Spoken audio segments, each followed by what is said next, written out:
Excellencies, honorables, dignitaries, invited guests, friends and colleagues, and all protocols observed. Good morning. Welcome to Tana Forum. I'd like to thank also Frank for his frank introduction and generous sort of inviting me in here. This year we are going to focus in this Meles Zenawi's lecture series on Winnie Mandela's legacy. Before just I say anything about that, I should just call upon who we are going to listen to on this extremely important issue. Professor Adebayo, Olukoshi, could you please come to the podium?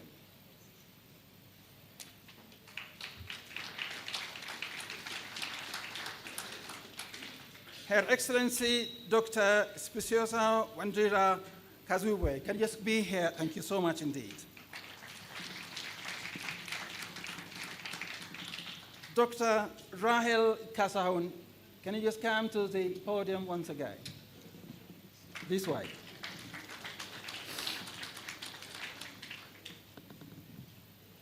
Yes, that greeting from heart is the culture we have in Africa, so please allow them to do that one at the same time. That's one of the primary purposes of Tana Forum as well, for interaction, getting together, and also sharing together, particularly on current issues, leadership. 2017, Olusegun Obasanjo and others wrote a book entitled Making Africa Work. Its entire thesis and summary and conclusion comes to the following statement. So as to make Africa, the first thing that we have to make is make our political governance, political leadership work. Almost everything comes down to that. So this time, when we are going to discuss Meles Zenawi's lecture series, we are going to focus on that thorny issue. So far we had Meles Zenawi, Nelson Mandela, Kwame Nkrumah, Patrice Lumumba, Wangari Maathai, and Gamal Abdel Nasser, and what we could gain from these people, rather than going back to Socrates, or maybe Aristotle, or East or West, Confucius or Buddha, let's look into ourselves. What have we got in Africa? That was a question, i.e., Africa's problem, for Africa problem, African solution. That being the case, this year we are going to focus particularly on tribute to Winnie Madikizela Mandela, anti-apartheid activist and politician. This year's Tana Forum theme is political dynamics in the Horn of Africa, nurturing emerging trends of peace. And that is our focus. So we have the following distinguished speakers. The first, Professor Adebayo Olukoshi. Very, very briefly, he's got a lot to share with us in the store, but he serves at the International Institute for Democracy and Electoral Assistance, IDEA, as Regional Director for Africa and West Asia. He has more than 35 years of experience in the areas of international relations, governance, and human rights, both in the academic sector and in the international institutions. That's just simple summary. I may not go to the details. If I continue, then you might start wishing you were dead than being here. So the best way for me is to cut short and run to Her Excellency, Dr. Speciosa Wandira Kazubwe's very quick co-chair, FEMWISE, and former Vice President of Uganda. Her Excellency, Dr. Speciosa Wandira Kazibwe served as Vice President of Uganda for nearly 10 years, from 1994 to 2003. She was the first woman to hold the office of Vice President in Africa. Prior to this, she has held various cabinet portfolios, was a member of parliament, and was a member of the Constituent Assembly that drafted Uganda's 1995 constitution. I may not again go to the details, and that could just serve the purpose for this. Dr. Rahel Kasahun is a founder of African Unbound. She is by training an economist, development economist, and also she's been a lecturer at the University of California, Riverside, and she also worked for the World Bank previously before she just came to found Africa Unbound. And she's also planning to launch Pan-African Museum in a short of, if not years, maybe months or even days. We might be invited there as well, inshallah, God willing. Right. Distinguished guests, as we have already raised, this year's Meles Zenawi's lecture series is going to focus on Winnie Madikizela Mandela, as we already mentioned, to answer some of the questions. That's the leadership riddle and the problems we have in Africa. We're not going to say we're going to have all the answers from this, but what lesson do we learn? From the previous, what did we conclude was, in one sentence, behind each great leader and leadership, there was also controversies surrounding them as well, which is almost universally functional. The problem Africa faces is also common to Asia or America or Europe as well. How can we tackle, what lesson can we learn from Winnie Mandela's life? Who should speak other than Professor himself? And let me invite him. Do you prefer to be sitting there or coming here? You chose. Excellent. Please come along. You are given 25 minutes to deliver. Thank you very much indeed.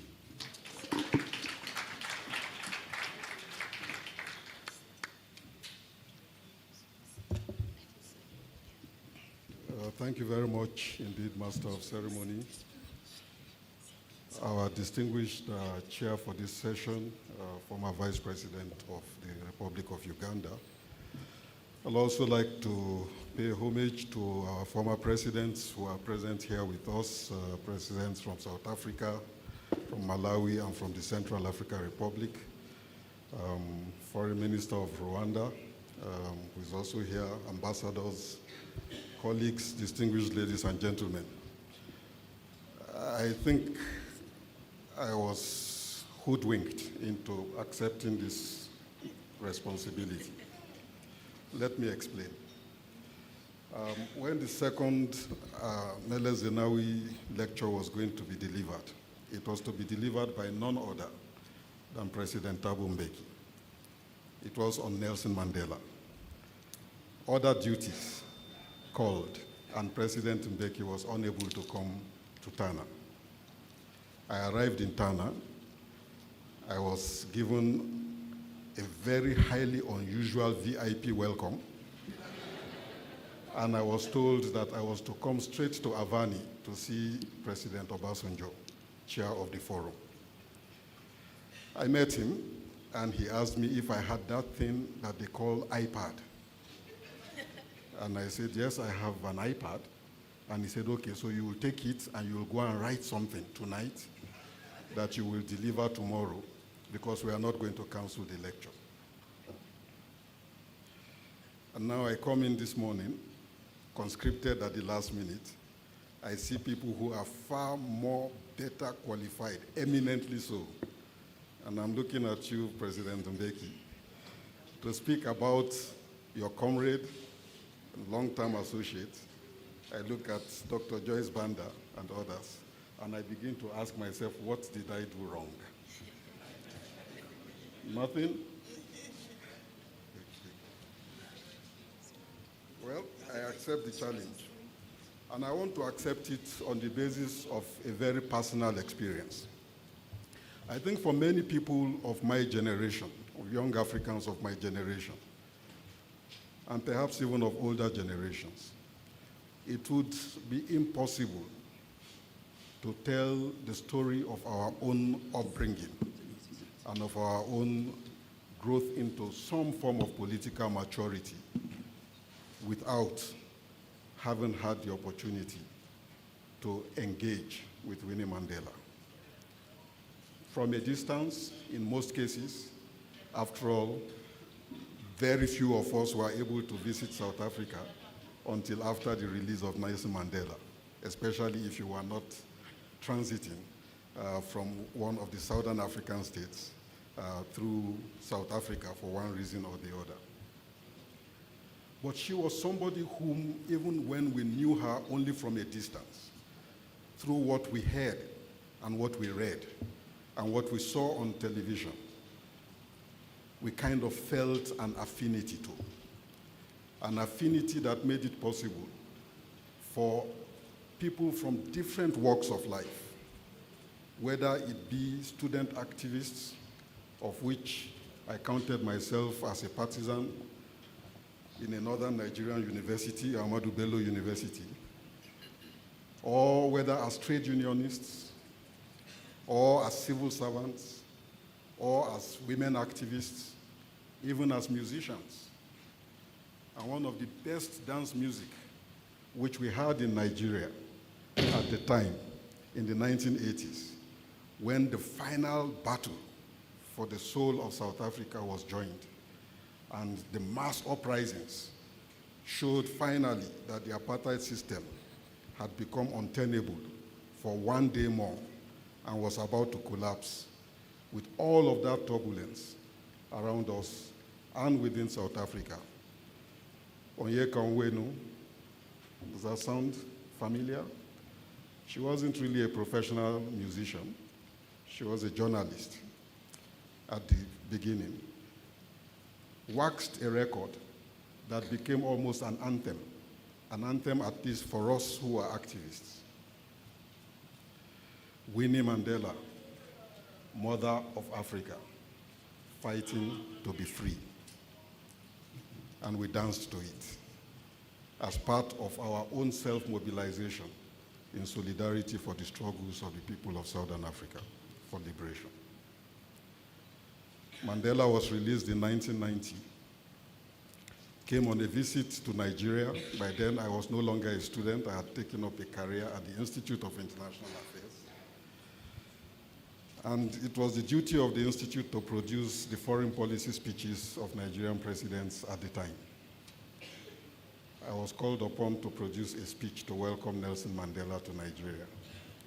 I think it was my first and only State House ceremony which I attended.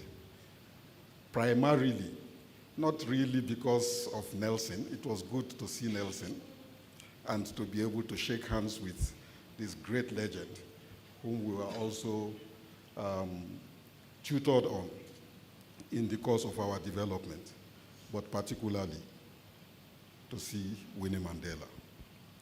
I joined the queue, shook hands with her, standing side by side with Nelson Mandela, and said to her, "Ma, many of us, your children, have also married you many times over because you are so beautiful, inside and out. And how we wish we could actually have come to join by your side in the fight which you led for the liberation of South Africa." I think, therefore, in many respects, it is fitting that this memorial lecture for Mele Zenawi is devoted to the life and the times of Winnie. Second woman to be honored by the leadership of the Tana Forum, coming after Wangari Maathai, as you mentioned, Mr. Moderator. But somebody who I believe was eminently qualified. And as I prepared myself, I felt it may even have been very good to have had this lecture whilst she was still with us. We lost her a year ago. Because in any case, she was somebody who relished a conversation and who relished discussion and debate, particularly with a diverse group, as diverse a group as we have in this hall. But it never comes too late. Tributes have been paid to her in life and in death all over the world.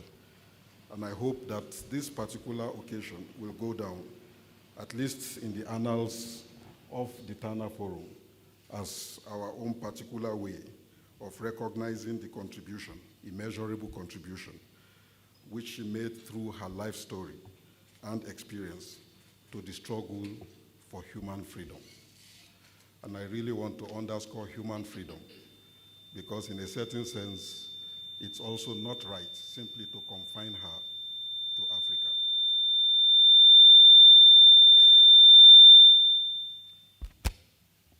It's not right simply to confine her to the African world, because Winnie Mandela loomed large across the world. Her experience, her story, her travails, her triumphs were witnessed by all of us. There are many heroes who make their contribution quietly and are recognized by their nations and peoples for the quiet contribution which they made. But Winnie Mandela actually, like many of the leaders of the liberation struggle in Southern Africa, and especially South Africa, lived her life almost like an open book which almost all of us who cared could read. There was really very little that was private about the life of Winnie Mandela. Even if she wanted privacy, the apartheid machinery was in place to monitor her around the clock anyway, as much as it did for many of the other leaders of the liberation struggle. What I propose to do, therefore, is not so much to bore you with a rehashing of her life story, as much as to draw excerpts from that experience, a life story which I believe we all are familiar with, being the open book that she was, in order to draw some lessons and conclusions, at least from my point of view, what I have found to be particularly inspirational about her story. And in doing so, perhaps a starting point which may not sound altogether natural is a reminder of ourselves that actually Winnie Mandela was just a human being. She was a human being with blood flowing through her veins like the rest of us. 22-year-old lady, freshly qualified as a social worker, goes to Johannesburg, standing at a bus stop, is spotted by a certain Nelson, is courted by him, and he was a very charming man, falls in love, gets married, looks forward to a life of quiet and family. I think it's a familiar story to all of us. But very few people and very few amongst us had such a story as we may have experienced or are hoping to experience, caught so brutally shot, following the arrest, the trial, and the imprisonment of Nelson Mandela and his comrades. From that moment, the story of Winnie Mandela was a changed story. And I think one of the things which is remarkable about that transition from a young lady in love looking forward to a full life ahead of her, to being at the center of a struggle for the liberation of her people and of the continent. That story in itself was a demonstration, in my view, of the kinds of quality of leadership which she embodied and which she may not even herself have realized that she had.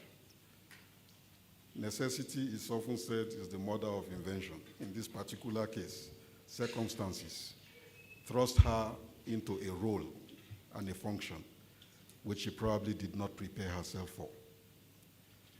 But I also want to believe that in the making of that role, Winnie Mandela was initially, in the first instance, concerned about freeing the man whom she loved.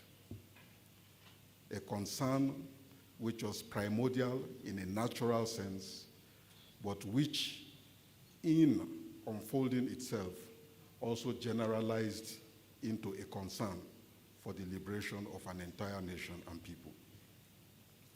And she rose to it with courage and with aplomb. I think it was left to many of us from our different corners of the world to watch Winnie Mandela with a mixture of sympathy or empathy. Images of her and her two girls being hounded. Images of her being driven by apartheid police into internal exile, deported from one place to the other.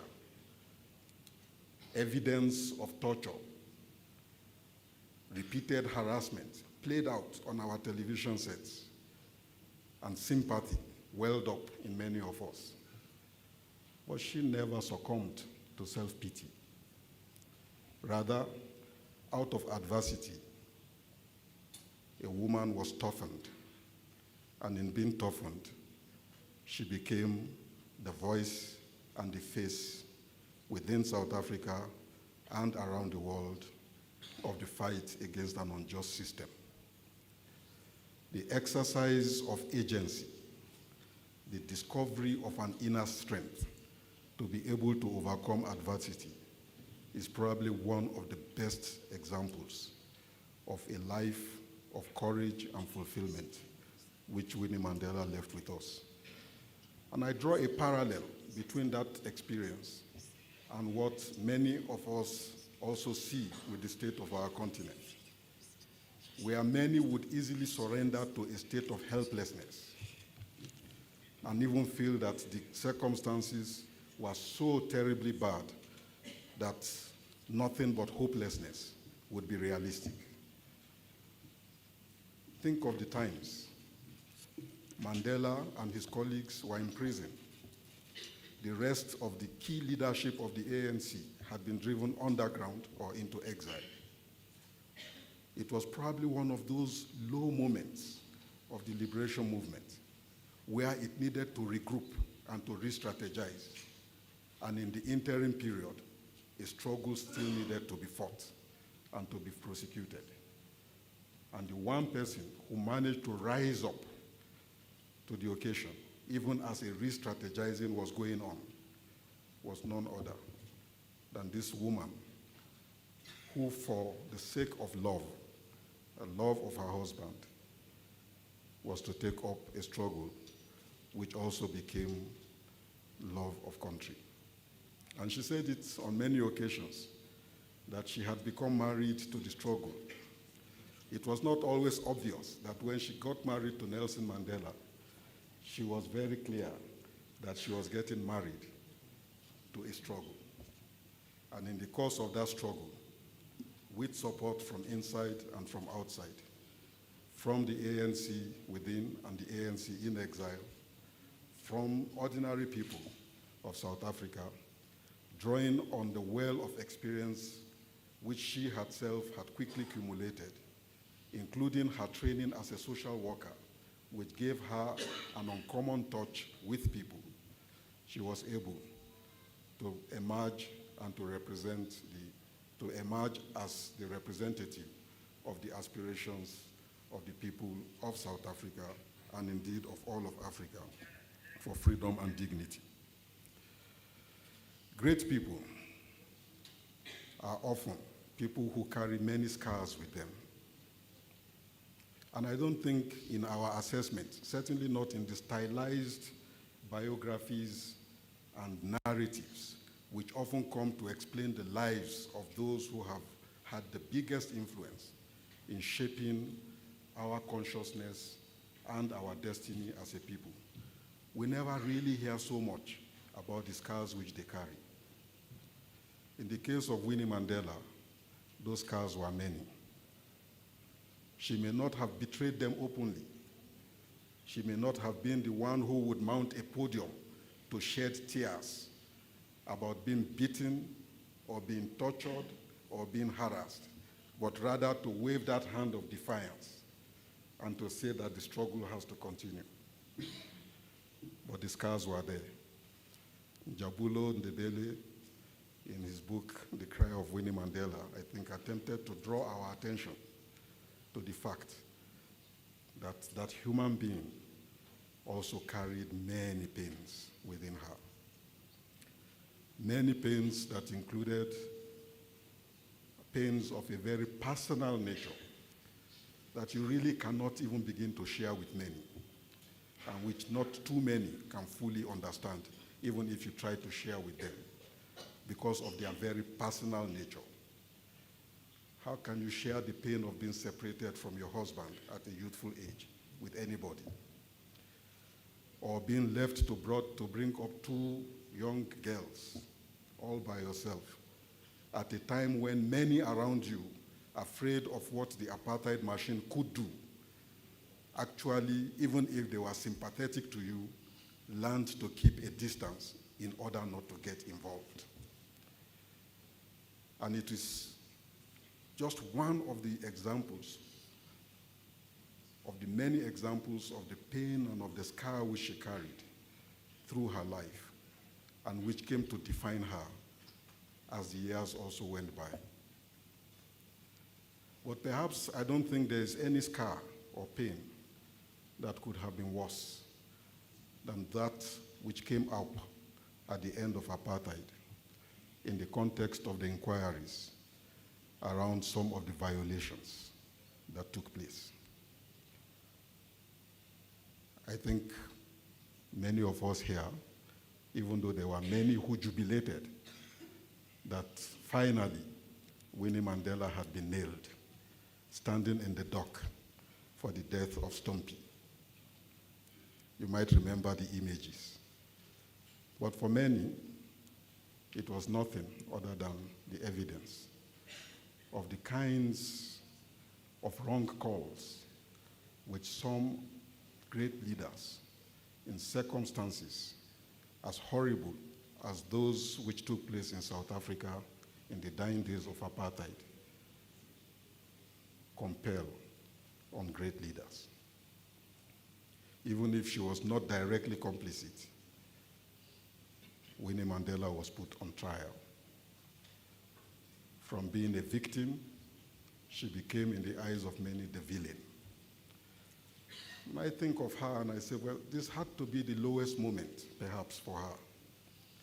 For a woman who devoted her entire life and sacrificed her entire being for the cause of her husband and the movement she came to grow into, to be put on trial in the context of a bitter struggle where the other side, the apartheid machinery, used everything possible to orchestrate a black-on-black violence, and in doing so, freely infiltrating spies and fifth columnists, both at home and abroad, into the leadership and even the ranks of the liberation movement, and of the mass reaction that translated into mob justice, and of the passion of the moment in which she went on that podium, on that fateful 1986 rally in Soweto, and said that the enemies within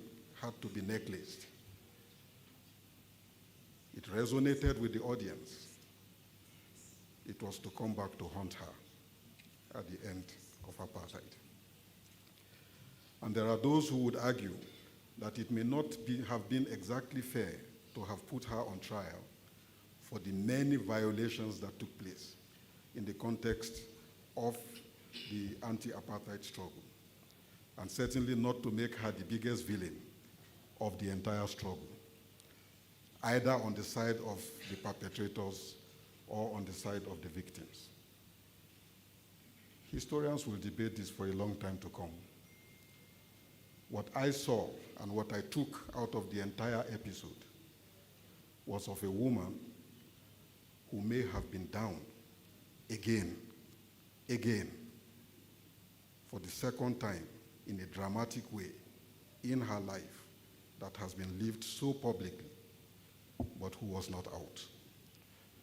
And nothing better illustrated the fact that she was not out than that repeatedly she maintained a popular presence and appeal with the broad masses of the people. Never once succumbed to the temptation to seek revenge against her movement. If anything, even after divorce from Nelson Mandela, to pledge her loyalty to her organization and to the struggle which it led. what is leadership made of if it is not this kind of conviction? And that conviction is precisely what carried her into her old age. Revered as mother, even at a time when many tried to strip her of the affectionate title of Mother of the Nation. I was so very proud sitting at the stadium in Soweto. President Mbeki and former presidents and President Cyril Ramaphosa were all there to pay tribute to her memory. And the crowds crowned her yet again Mother of the Nation.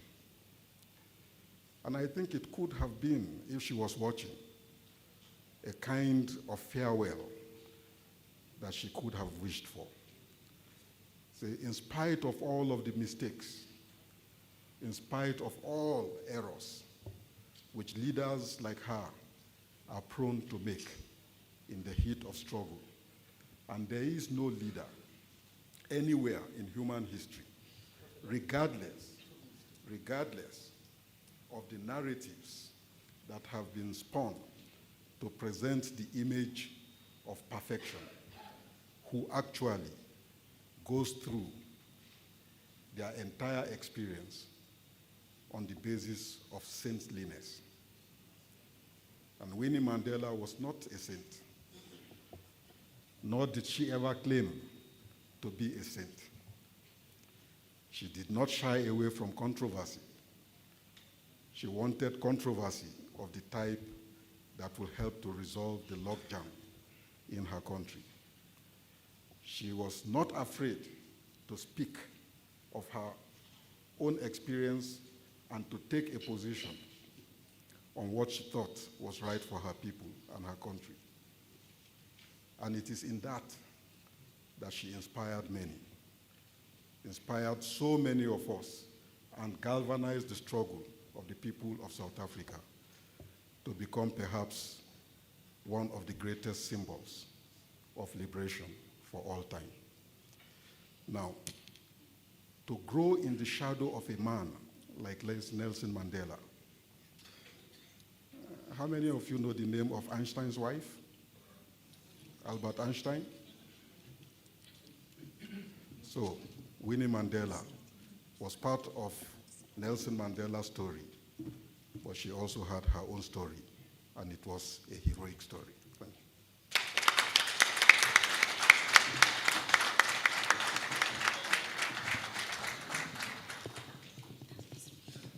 Professor, thank you so very much indeed for very enlightening and empowering presentations that you've made. Before I call upon the Doctor and Her Excellency Spinoza, I just want, Professor, for you, just if you could give us 3 points for the whole audience that I like to go with. Just 3 points, in a very summarized, succinct way, so that we can make a bridge between the previous and the current, Prof. Just 3 points from, you don't have to go back, you have it already there.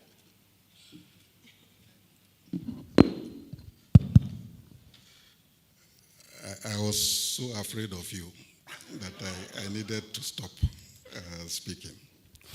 Well, I think the first, perhaps enduring message for all time, which Winnie embodied and which rings through for leadership to this day, perhaps a good lesson for leadership, was that sense of sacrifice, self-sacrifice. If you look at the leadership literature, people talk about servant leaders and all of the like. But it's this abnegation, the abnegation and self-sacrifice for a cause and for a people. It takes a certain inner conviction to do that. And we need a lot of it on our continent today. Secondly, is the courage and the audacity that she had with it. When Nelson was taken away, when the ANC internally was being decimated, it may have been expected by the authorities, the apartheid authorities, that she would be broken by that experience. She actually came out of it a tougher human being, and driving from the front with courage. There can be no leadership without courage. I think it's a lesson we need to keep in mind. We can wish the best for our continent, but manna will not fall from heaven. There has to be courage in leadership to make hard choices, but also to face off pressures of an untoward kind that seek to abridge the direction in which we seek to go.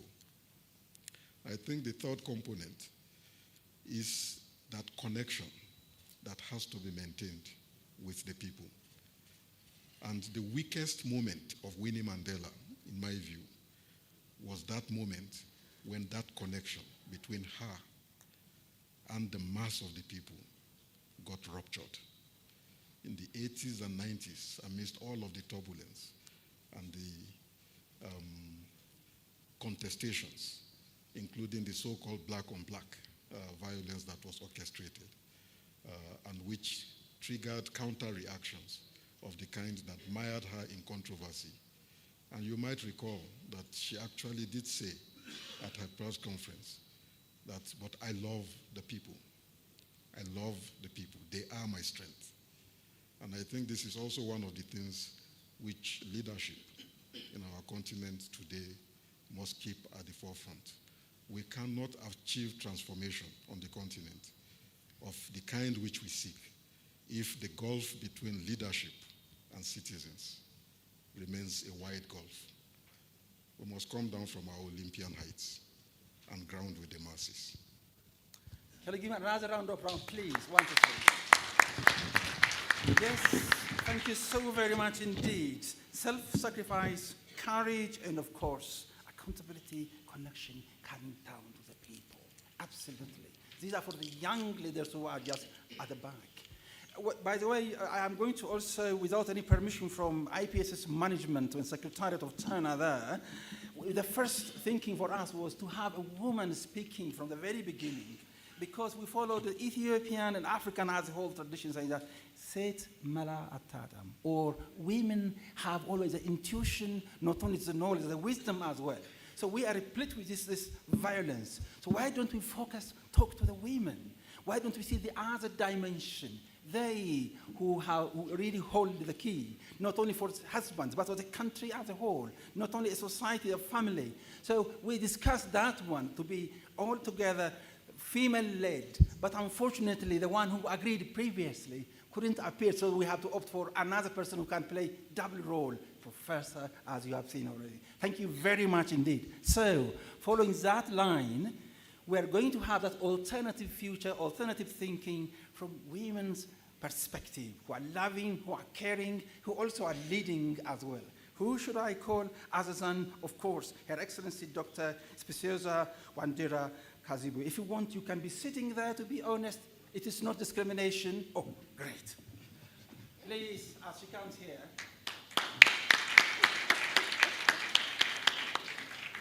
Thank you very much. I think I won't take much time. Your Excellencies and all colleagues and friends, I'm happy it is a man who gave the keynote address, because these days, we as women, we are struggling to find our position in society. And the men seem to be watching, but not pronouncing ourselves, except to say, oh, we have them in numbers, we have whatever. Today is about Winnie Mandela. I knew Winnie Mandela because as a young woman at the university, we knew about ANC, we knew about PSC, we knew about the liberation of Africa, we knew about the dungeons where Africans were going in Egypt, in Algeria, and we were there to be part of the struggle to make sure Africa is free. The opportunity I got to meet her in person was when I was already in government as a minister responsible for women, youth, and culture in Uganda. I was asked to host Mrs. Winnie Mandela when our father, Mandela, visited Uganda before the elections. Uganda was already on the way to ensuring women participate in decision making, and it was considered to be the number one on the continent. I had opportunity to discuss with her what she felt, what was her position as the wife of a powerful man like that. And I tell you, it shaped the way I recognized the value of marrying the right man. Because in Africa, if you want to actually achieve, either you are educated or you marry the man to give you a platform to speak. I want to tell you that when we went to Beijing in 1995, Winnie is one of the women whom we consulted on the key issues for us to take to Beijing as Africa. And she said, education and peace. And those are the two things we African women took to Beijing as an avenue to our participation into the transformation and development of Africa. I was asked to go to South Africa to discuss with the women of South Africa what their role and how they could get into that key position. I want to tell you, when you read the papers, you would imagine Winnie was actually very sectarian. She's the one who helped to identify resources to carry me from Uganda to South Africa. And here were all these women, white, yellow, and black, seated in the same room like this. And that platform came out to say, if we wait for the Constitution or the black people or ANC taking over, before we raise the issues of women participation, we would have lost the boat. So I really want to pay tribute to Winnie Mandela as a mentor of women leaders, and having been there with the Mandelas, with the Mugabes, with the Nyereres at the African Union, I knew that there was a woman who was fighting a war, because it continues to be a war. Africa is continuing to fight for her emancipation. And we as women, we want to say that without Winnie Mandela and the likes of Winnie Mandela, we wouldn't have the courage to keep standing and reminding you of where we should go in our struggle to emancipate Africa. So the value of education, education of the girl child, should continue to be on the horizon without Winnie being educated by her parents. And the fact that she stood out because she spoke with information and knowledge, Mandela wouldn't have noticed her. The new generation keeps saying, you should not marry an uneducated woman. She's a burden. If Winnie had not been educated, and when Mandela was to go to Robben Island for all those years, the name of Mandela would have died. I want to say this, because there were other men in the struggle in South Africa who were ready to take on everybody so that we could move forward. The value of partnership. I want to say to the young women here and the young men who are not yet married, do not force women in Africa to change their names, because that is the root of who we are. That is what will make us who we are. And I'm glad Winnie kept her middle name, Madikizela, because later on there was another Mrs. Mandela. That's right. Finally, you've given me a red card. This son of mine who spoke before me took up all our time. Finally, I want to say this, that being at the top there as a woman is not easy. And that is what happened to Winnie Mandela. We see the women. Look at Joyce Banda. What happened to her? Look at Madame Samba Panza. She's the only woman who was interim and asked not to stand again to be president. Which man would accept that? We would like everybody, and the young men and women here, because we are going into an era of partnership, Winnie was Mandela's partner. She was not behind him. She was up there when South Africa needed her.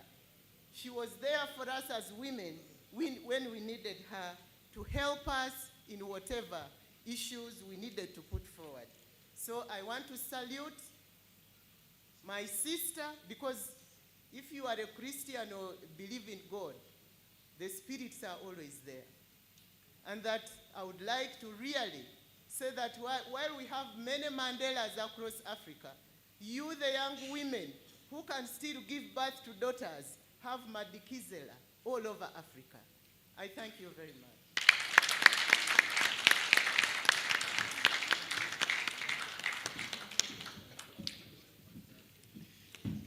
Can't thank you enough indeed. Excellent, including time use. That's why we're talking about going back to women, even for intuition. That's what we discussed with Michelle, who I think I can't see her now here, must be very busy as always, multitasked.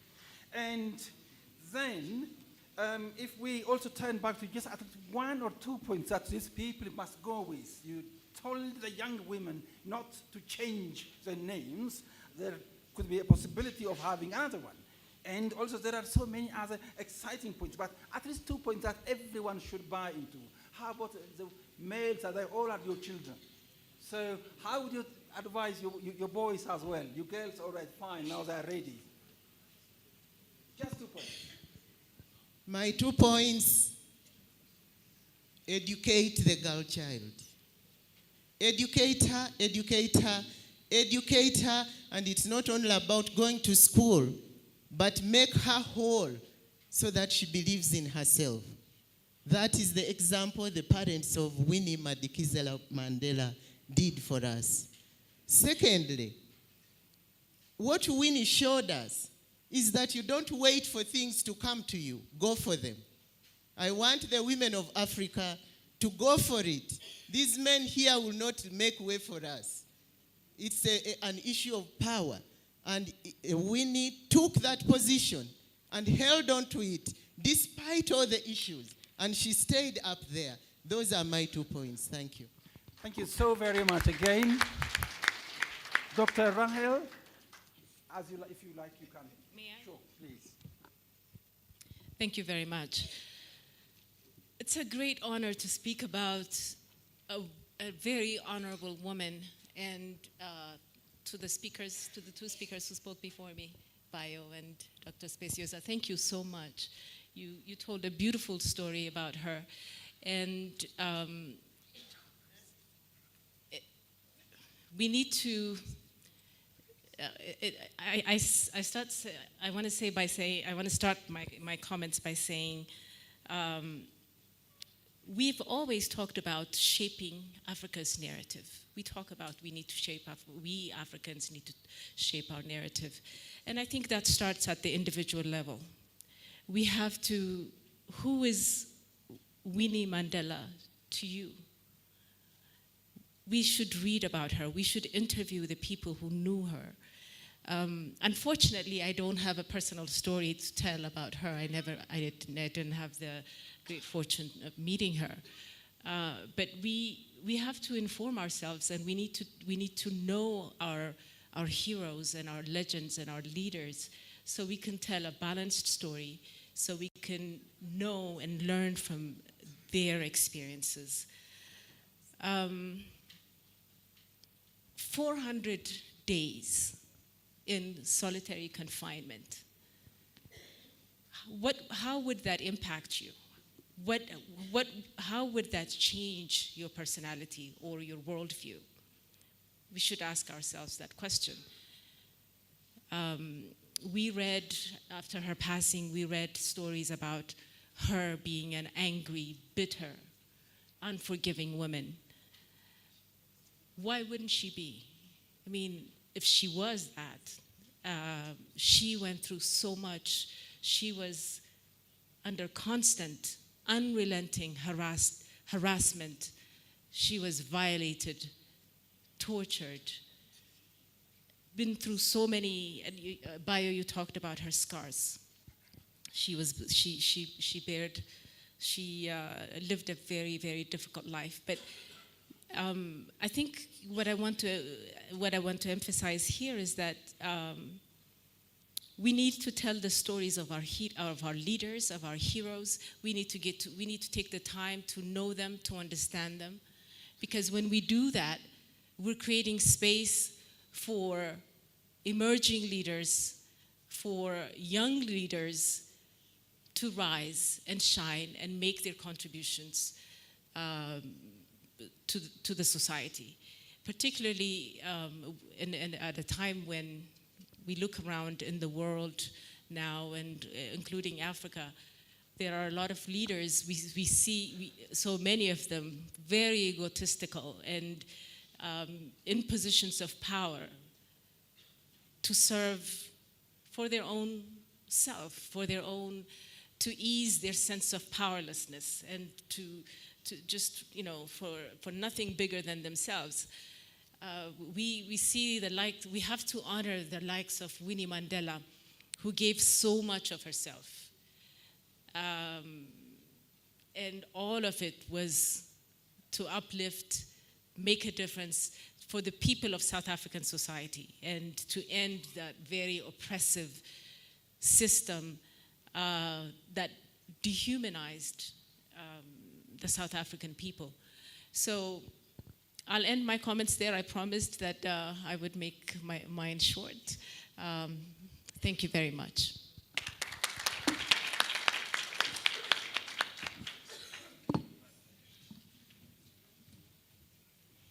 Right. We, of course, recognize our former leaders here, South Africa, Malawi, many other leaders. Also, we have the African chair, AUC chair as well here. And so this kind of forum is really informal, where the leaders and led come together. They don't spend time on excellencies, dignitaries, and those portfolios and those all intricacies into formalities. So it's time for us now to make comments and ask questions. If we are to ask questions, our questions should end with question mark, so that others can answer it very quickly. And if we are to make comments, they should not exceed at least 2 minutes indeed. But I'll give priority first to the front line here. Let me start with, yes, please. Thank you. I'm Joyce Banda, former president of Malawi. I wanted to say one thing. First, I want all of us to remember that it was Winnie Mandela who kept the fire burning.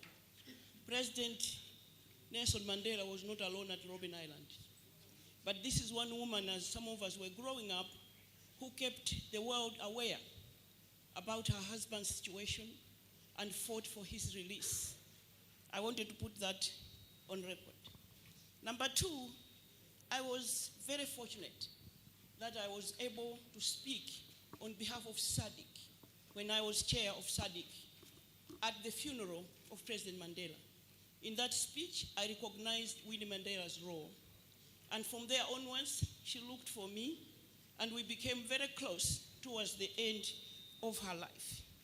I was able to speak with her and to ask her and to get to listen to her about what she went through, especially what my sister there talked about, the 400 plus days in solitary confinement, the torture that she went through. And I asked her, how were you able to endure such pain inflicted on you for so long? And she said the best times are when I collapsed. When I fainted, then I was fine, because I didn't know what else they were doing to me. I say this because I want us to feel, because in the end, the picture that was painted in South Africa about Winnie Mandela is not the actual picture that has remained with most, especially young people, who don't know exactly what she went through. I want to ask us all, particularly those of us that are women champions on the continent, to take up this task as a project, to research further, because the week that we were mourning Winnie Mandela, 2 most senior members of that government, one of them head of the police, actually came out on television and confessed that some of the evidence against Winnie was made up. We cooked that up. And some of the negative publicity she got. This other white leader in South Africa actually said, sometimes we just followed her to a restaurant where she was having a meal with her children. Take a photo, if she leaves a glass of wine, the next day headlines was that she was motherlessly drunk. So issues like those need to be corrected. The narrative needs to change. I was saddened because I spent that week in South Africa and most young people did not know that part of the fight that Winnie Mandela put up so gallantly, because all they were told were the next negative stuff at the end. This is an appeal to women leaders. Nobody else is going to do it for us in a patriarchal society like ours. Thank you. Thank you, Your Excellency. Thank you very much indeed. Thank you very much. Right. Now we've got, okay, I can see there 1, 2, 1, 2.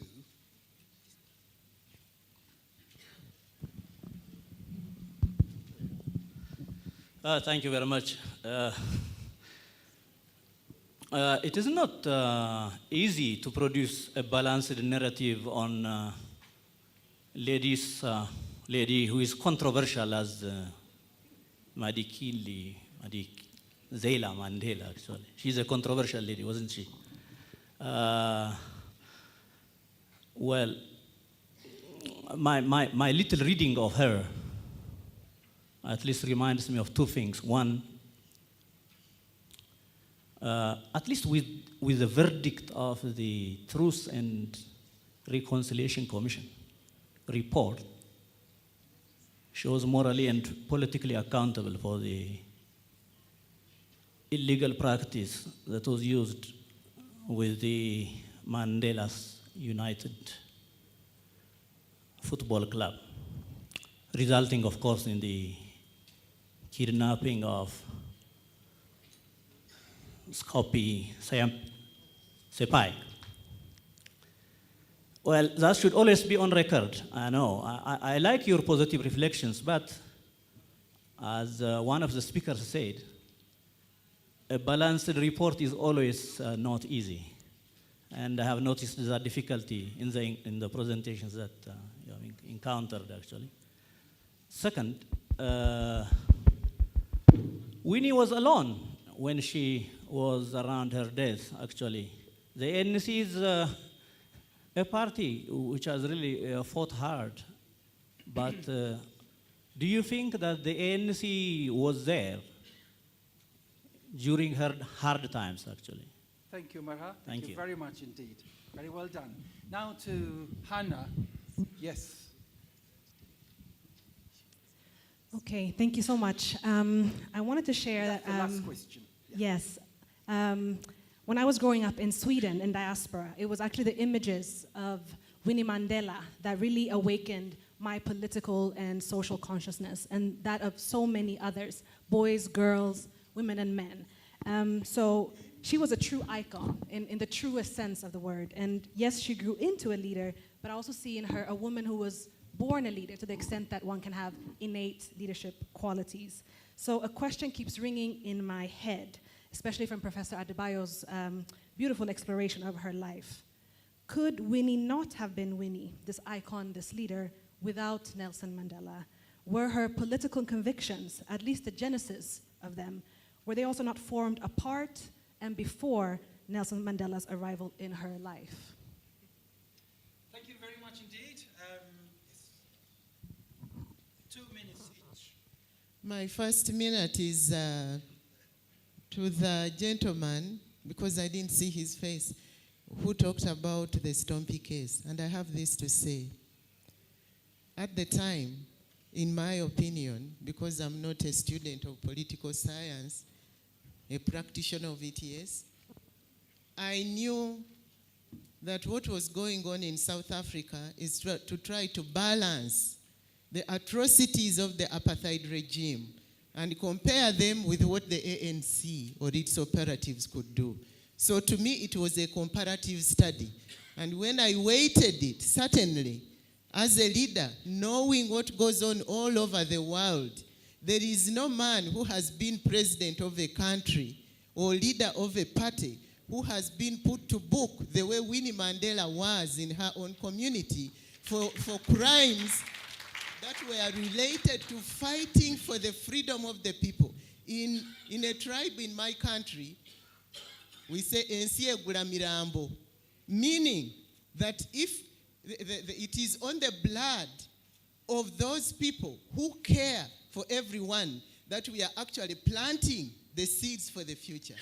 Finally, I want to say that when everything is said and done, women do have a special role to play in leadership, different from the men. And I wrote that down so that I don't speak for a long time. The most important legacy of a woman in leadership, to me, and it was shown by Winnie Mandela, is the ability to impart to the children we nurture, including the men who lead us, because they are all our children, the resilience for the common good, ensuring that the tenacity to ensure your own survival as a cultural being, as a creation of God in your diversity, is kept going. And I think this is where young girls like the one who spoke there will continue to nurture Africa into the leadership that we need for tomorrow. I thank you very much. Okay, thank you very much. I very much recognize your observation, President Banda, with regard to the need for us to continue research in order to correct narratives about many of our leaders.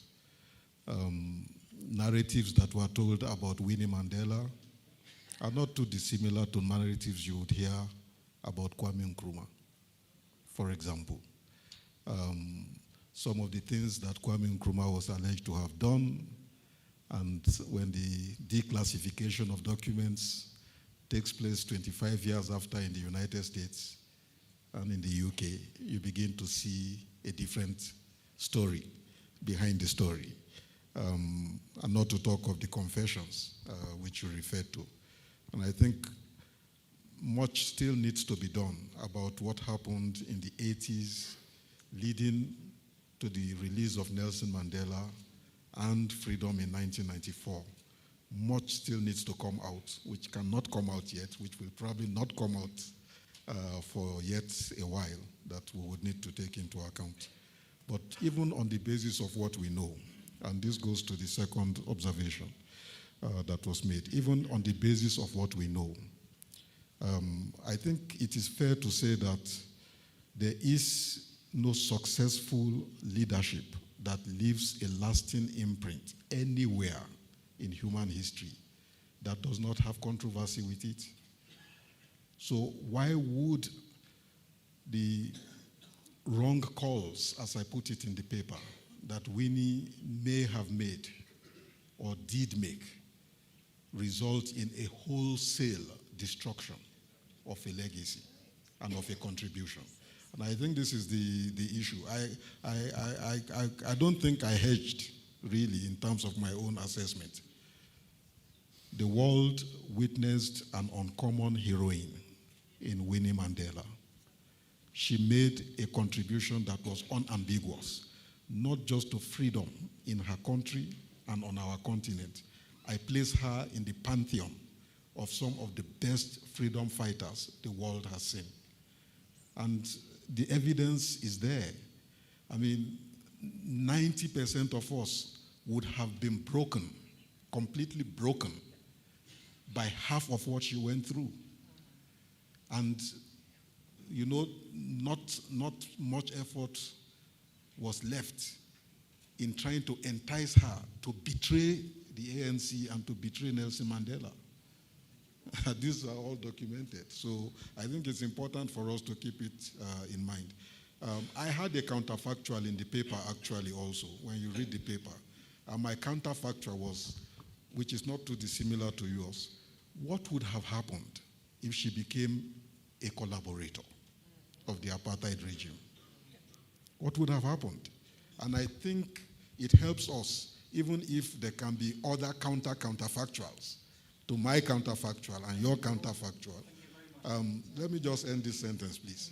Even if there could be many other counterfactuals to your counterfactual and mine, the truth of the matter is that those questions help us to place in perspective the immensity of the sacrifice she made in standing tall and holding the course against all adversity. And I think for me, that is where the narrative has to begin. Thank you. Wonderful indeed. Thank you. Finally, yes. Just very quickly to add to what has been said already, I'll address Hannah's question about would Winnie Madikizela have been Winnie Mandela, the Winnie we know now, without Nelson Mandela.